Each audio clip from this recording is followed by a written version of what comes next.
Hello दोस्तों, मैं आशीष कुमार अपने YouTube channel Bihar GK tricks में आपका स्वागत करता हूं। आज हम लोग प्राचीन भारत के अंतर्गत इस्लाम धर्म, पारसी धर्म, यहूदी धर्म और मगध राज का उदय के बारे में इस वीडियो में पढ़ेंगे। तो आइए चलते हैं, वीडियो को स्टार्ट करते हैं। तो सबसे पहले है इस्लाम धर्म। खुदा के प्रति पूर्ण समर्पण ही इस्लाम है। इस्लाम का उदय मक्का में हुआ था। कहाँ हुआ? मक्का में, जिसके संस्थापक हजरत मोहम्मद साहब कुरैश थे। उनका जन्म 570 ईस्वी में मक्का में कुरैश कबीले में हुआ था। किनका? हजरत मोहम्मद साहब का जन्म 570 ईस्वी में मक्का में कुरैश कबीले में हुआ था। उनके पिता अब्दुल्ला थे, जिनकी मृत्यु उनके जन्म से पहले हो गई थी। उनकी माता का नाम अर्थात हजरत मोहम्मद साहब के माता का नाम अमीना था, जिनका देहांत मोहम्मद साहब की 6 वर्ष की अवस्था में ही हो गया था। उनका पालन पोषण उनके चाचा अबू तालिब ने किया, जो कबीले के स्वामी थे। हजरत मोहम्मद ने 25 वर्ष की अवस्था में एक 40 वर्षीय धनी विधवा महिला खदीजा से विवाह किया। इनकी पुत्री का नाम फातिमा था तथा इनके दामाद का नाम अली हजरत हुसैन था। अब आइए चलते आगे पढ़ते हैं। आगे है नोट। हजरत मोहम्मद को 40 वर्ष की अवस्था में लगभग 610 ईस्वी में एक देवदूत जिब्राइल का संदेश मक्का के पास हीरा नामक गुफा में मिला।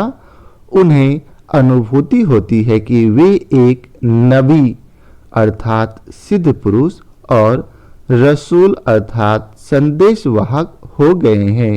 इस घटना के बाद पैगंबर मोहम्मद ने अपना जीवन ईश्वर का संदेश संसार में प्रचारित करने में व्यतीत किया था।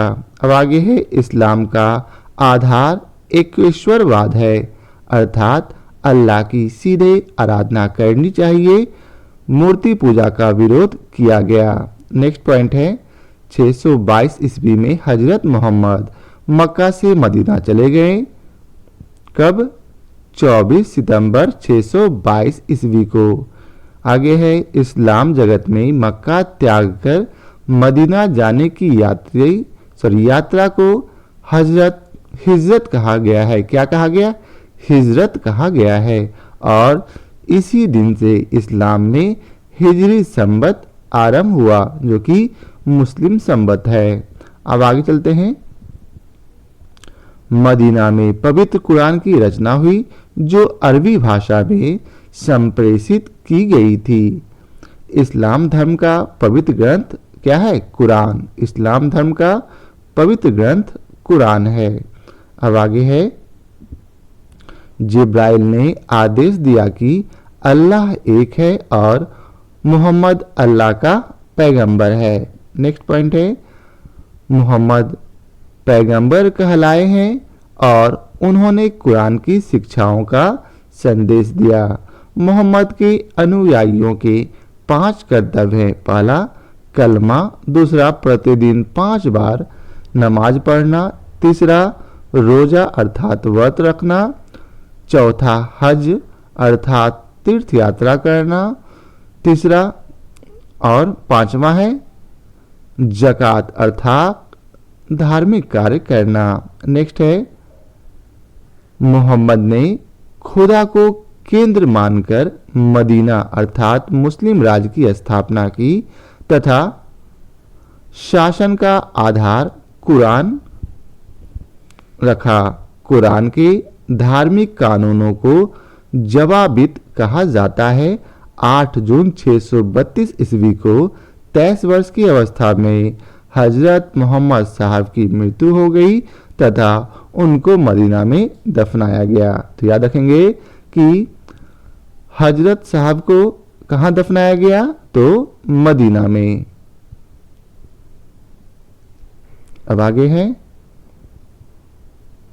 कुरान में खलीफा शब्द प्रतिनिधि के लिए प्रयुक्त हुआ है, लेकिन पैगंबर के उत्तराधिकारियों को भी खलीफा कहा जाता है एवं उनके साम्राज्य को खिलाफत कहा जाता था। हजरत मोहम्मद की मृत्यु के बाद इस्लाम धर्म सुन्नी तथा शिया नामक दो पंथों में अर्थात समुदायों में बट गई थी। आगे है 4 खलीफा थे। पहला अबू बकर जिनका समय 632 से 634 ईस्वी तक था, जो कि सुन्नी थे। दूसरा उमर जिनका समय 634 से 644 ईस्वी, यह भी सुन्नी थे। तीसरा है उस्मान जिनका समय 644 से 656 ईस्वी, यह भी सुन्नी थे।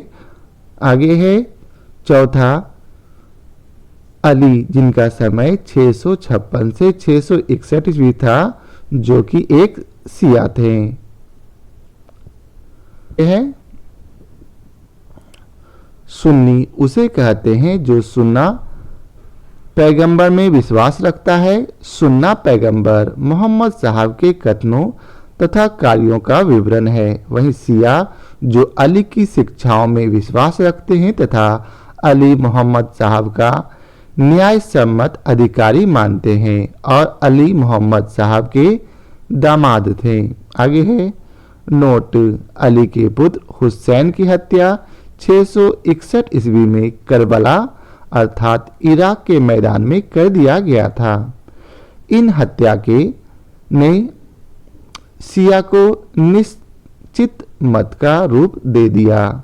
नेक्स्ट पॉइंट है सर्वप्रथम पैगंबर साहब का जीवन चरित्र इब्न इशाक ने लिखा था।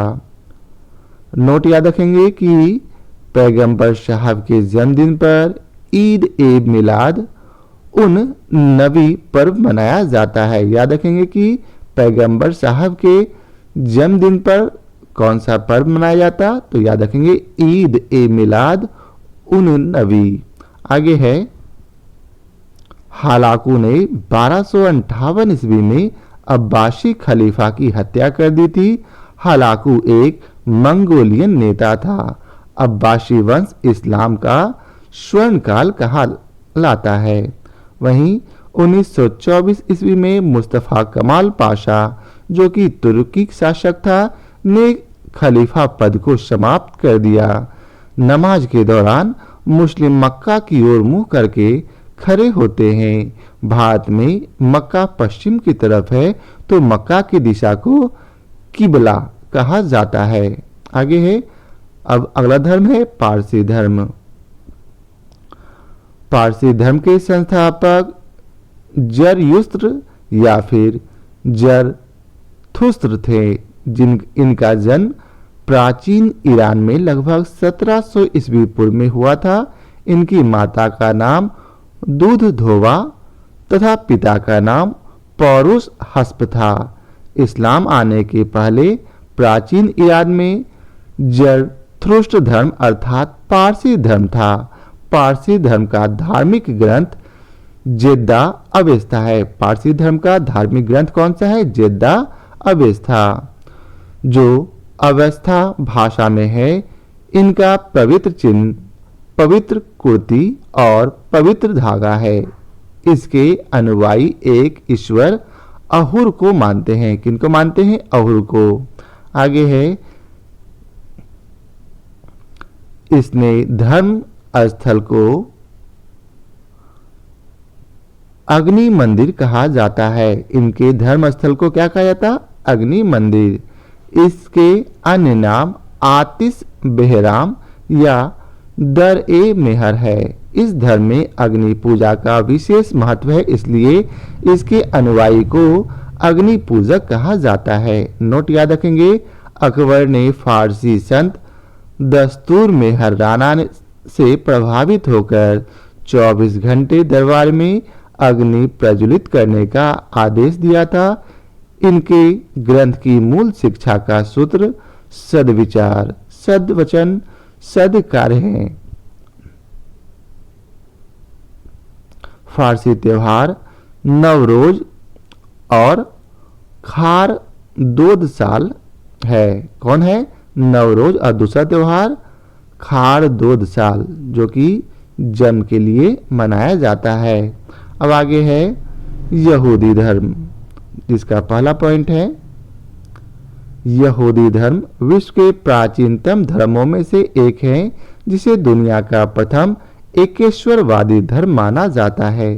सामान्यतः माना जाता है कि दुनिया के सबसे पुराने धर्मों में से एक यहूदी धर्म से ही ईसाई और इस्लाम धर्म की उत्पत्ति हुई थी। तो आप लोग याद रखेंगे, यहूदी धर्म से ही इस्लाम धर्म और ईसाई धर्म की उत्पत्ति हुई है। करीब 4000 वर्ष पुराना धर्म है यह। ये ईश्वर की त्रिएक के रूप में समझते हैं। ये अर्थात यहूदी लोग ईश्वर को त्रिएक के रूप में समझते हैं, अर्थात परमपिता परमेश्वर, उनके पुत्र ईसा मसीह अर्थात यीशु मसीह और पवित्र आत्मा। यहूदी अपने भगवान को यहवे या फिर यहोवा कहते हैं। नेक्स्ट पॉइंट है यहूदी धर्म के सर्वप्रथम पैगंबर अब्राहम को माना जाता है, जो ईसा से 2000 वर्ष पूर्व हुए थे। पैगंबर अब्राहम के पहले बेटे का नाम हजरत इसहाक और दूसरे बेटे का नाम हजरत इस्माइल था, लेकिन इन दोनों की माता अलग अलग थी। हजरत इसहाक की माता का नाम शराह और हजरत इस्माइल की माता का नाम हाजरा था। आगे है पैगंबर अब्राहम के पोते का नाम हजरत याकूब था। याद रखेंगे, पैगंबर अब्राहम के पोते का नाम हजरत याकूब था। याकूब का दूसरा नाम इज़राइल है। क्या है? इज़राइल। अब आगे है याकूब ने ही यहूदियों की 12 जातियों को मिलाकर एक सम्मिलित राष्ट्र इज़राइल बनाया था। आगे है इज़राइल की स्थापना 1948 ईस्वी में हुई थी। वर्तमान इज़राइल राष्ट्र का राजधर्म यहूदी धर्म है। नेक्स्ट है याकूब के बेटे का नाम यहूदा था। क्या था? यहूदा। इसके वंशज को यहूदी कहा गया है। इनके वंशज को यहूदी कहा गया है। आगे है यहूदियों की धर्म भाषा इब्रानी अर्थात हिब्रू और यहूदी धर्म ग्रंथ का नाम तनख है, जो हिब्रू भाषा में लिखा गया है। आगे है तनख को तालमुद्र या तोरा भी कहते हैं। ईसा से लगभग 1500 ईस्वी पहले अब्राहम के बाद यहूदी इतिहास में सबसे बड़ा नाम पैगंबर मूसा का है। यह सिर्फ एक धर्म ही नहीं बल्कि पूरी जीवन पद्धति है, जो कि इज़राइल और हिब्रू भाषियों का राजधर्म है। यहूदी धर्म का भारत में प्रवेश 973 ईस्वी पूर्व में केरल के मालाबार तट पर हुआ था। वर्ष 2017 की जनसंख्या रिपोर्ट के अनुसार विश्व में सिर्फ 1.45 करोड़ यहूदी ही बचे हैं, जिनमें से लगभग 64 लाख इजराइल में और 57 लाख अमेरिका में रहते हैं। अब हम लोग मगध राज्य का उदय के बारे में पढ़ेंगे। तो जिसका पहला पॉइंट है मगध राज्य के उत्कर्ष में मुख्यतः तीन वंशों का योगदान रहा। कौन कौन? तो पहला हर्यक वंश, दूसरा शिशुनाग वंश और तीसरा नंद वंश। यह मगध का सबसे प्राचीन वंश के संस्थापक बृहदरथ थे और जरासंध बृहदरथ का पुत्र था। इनकी प्रारंभिक राजधानी गृहब्रज, जो कि वर्तमान में राजगीर है। मगध राज्य के आरंभिक इतिहास की जानकारी हमें महाभारत से ही मिलती है। अब हम लोग सबसे पहले पढ़ेंगे हर्यक वंश के बारे में। किस वंश के बारे में? हर्यक वंश के बारे में, जिसका समय था 544 ईस्वी पूर्व से 412 ईस्वी पूर्व तक। जिसका पहला पॉइंट है बिंबिसार, जिसका टाइम पीरियड 544 ईस्वी पूर्व से 492 ईस्वी पूर्व था। बिंबिसार ने हर्यक वंश की स्थापना की थी। वह 544 ईस्वी पूर्व में मगध की गद्दी पर बैठा था। इसको श्रेनिक के नाम से भी जाना जाता है। याद रखेंगे, बिंबिसार को श्रेनिक के नाम से भी जाना जाता है और यह बौद्ध धर्म के अनुयायी थे। गौतम बुद्ध का ये समकालीन थे, अर्थात उसी समय गौतम बुद्ध भी वहाँ क्या कहते हैं, मगध में जीवित थे। इसने राजगिरी को अपनी राजधानी बनाया और उनका निर्माण भी करवाया था। इस नगर का योजनाकार वास्तुकार अर्थात राजगीर नगर का जो योजनाकार है वह महागोविंद था। यह प्रथम साम्राज्यवादी शासक थे। कौन? बिंबिसार। इसने अंग नरेश ब्रह्मदत्त को हराया एवं अपने पुत्र अजातशत्रु का वहां गवर्नर नियुक्त कर दिया। इसने कौशल नरेश प्रसेनजीत की बहन कौशला देवी से विवाह किया। इसने लिच्छवी राजकुमारी चेलना से विवाह किया, जिसने इनका पुत्र अजातशत्रु पैदा हुआ था। तो याद रखेंगे, अजातशत्रु की मां कौन थी? तो लिच्छवी राजकुमारी चेलना। अब आगे है, प्रसेनजीत ने बिंबिसार को काशी दहेज में दिया था। याद रखेंगे, प्रसेनजीत ने बिंबिसार को काशी दहेज में दिया। इसने मद्र देश की राजकुमारी क्षेमा या खेमा से विवाह किया। कौन? प्रसेनजीत। बिंबिसार। अब उसने अपने चिकित्सक जीवक को अवंती के शासक प्रद्योत जो पांडु रोग से पीड़ित था उनकी चिकित्सा हेतु भेजा। जीवन की शिक्षा तक्षशिला में हुई थी। इसके पुत्र अजातशत्रु ने 492 ईस्वी पूर्व में इनकी हत्या कर दी थी। आगे है अजातशत्रु। इनकी पुत्र बिंबिसार का पुत्र अजातशत्रु ने बिंबिसार की हत्या कर दी थी। तो उसके बाद गद्दी पर उनका पुत्र अजातशत्रु बैठा, जिनका शासनकाल 492 ईस्वी पूर्व से 460 ईस्वी पूर्व तक रहा था। इसका उपनाम कुनिक था तथा इसे पितृहंता अर्थात पिता की हत्या करने वाला भी कहा जाता था। अजातशत्रु 492 ईस्वी पूर्व में मगध की गद्दी पर बैठा था। इसने काशी पर भी अधिकार कर लिया। इसने अपने पिता की हत्या गौतम बुद्ध के चचेरे भाई देवदत्त के कहने पर की थी। किनके कहने पर? तो गौतम बुद्ध के चचेरे भाई देवदत्त के कहने पर। अब आगे है, इसने मंत्री वशकार ने इनके मंत्री अर्थात अजातशत्रु के मंत्री वशकार ने वज्जी संघ में फूट डाल दी। अजातशत्रु ने वज्जी संघ को जीत लिया एवं इस युद्ध में उसने रथ मूसल एवं महाशिला कंटक, जो कि कह सकते हैं बाहुबली में आप लोग देखे होंगे, एक ठो बड़ा सा रथ था, उसी टाइप का था ये। रथ मूसल एवं महाशिला कंटक का प्रयोग किया था। लिच्छवी गणराज को अजातशत्रु ने मगध में मिला लिया। अजातशत्रु ने प्रथम बौद्ध संगीति का आयोजन राजगीर में करवाया था, अर्थात अजातशत्रु के समय में ही प्रथम बौद्ध संगीति का आयोजन किया गया। कहाँ? राजगृह में। अजातशत्रु की हत्या उनके पुत्र उदयन ने 461 ईस्वी पूर्व में कर दी थी। अब आते हैं उदयन अर्थात 461 ईस्वी पूर्व से 444 ईस्वी पूर्व के बीच इनका शासनकाल रहा। यह जैन धर्म का अनुयायी था। इसने सोन व गंगा नदी के संगम पर पाटलिपुत्र नामक शहर बसाया था और अपनी राजधानी बनाई। अर्थात उदयन ने पाटलिपुत्र को अपनी राजधानी बनाई।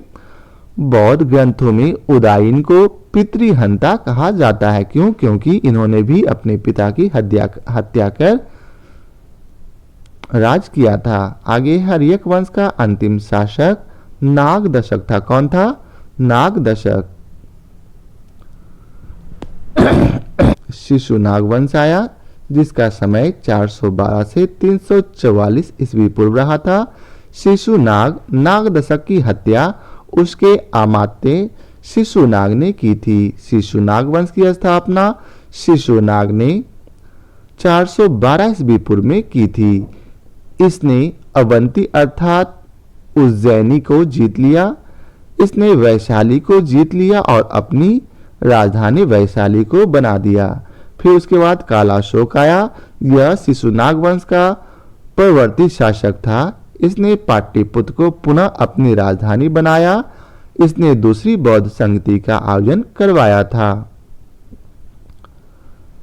शिशुनाग वंश का अंतिम शासक नंदीवर्धन था। अब आते हैं नंद वंश का। नंद वंश के बारे में पढ़ते हैं तो इसका टाइम पीरियड था 344 से 322 ईस्वी पूर्व, जिसका पहला पॉइंट है महापद्म आनंद।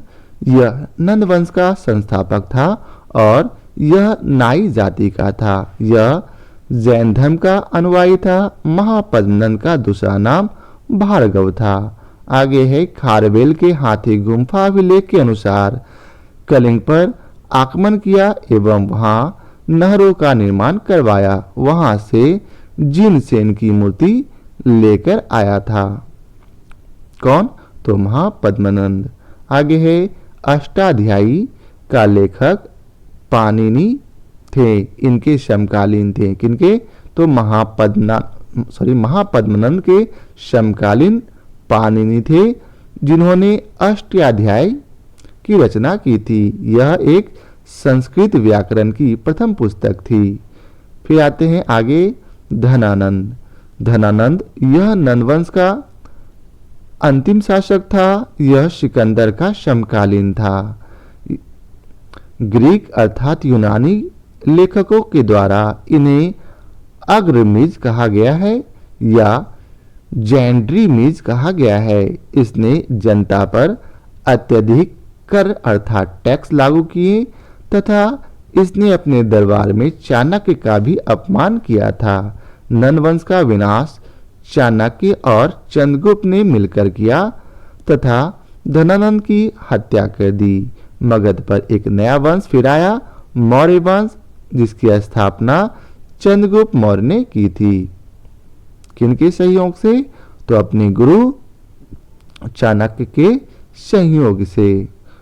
तो आज के लिए फिलहाल इतना ही। फिर मिलते हैं नए टॉपिक के साथ। तो आशा करता हूं आप लोगों को हमारा यह वीडियो पसंद आया हो। यदि आप लोगों को हमारी यह वीडियो पसंद आया हो तो इसे लाइक और शेयर जरूर करें। आज के लिए बहुत बहुत धन्यवाद।